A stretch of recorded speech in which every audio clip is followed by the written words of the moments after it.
po, bali, kukuha po tayo ng bulaklak ng kalabasa. Ayan po, kita po ninyo, ang ating pong bulaklak ng kalabasa. Ayan po. Kita niyo po. Ayan.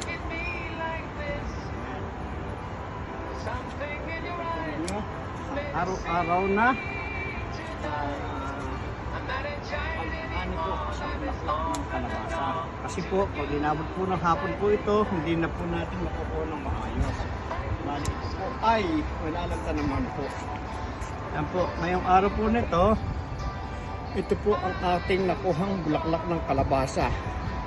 Okay po, ngayon po ay kukuha po ng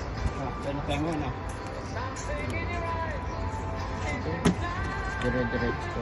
Ngayon po, ang kukuhanin naman natin ay ang bunga ng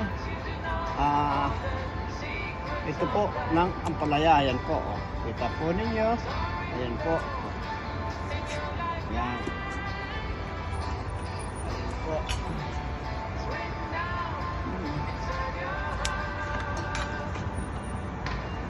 Ayan po.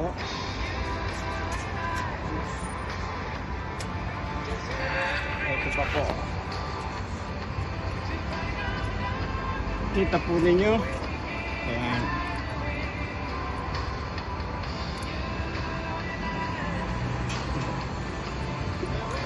Ayan po.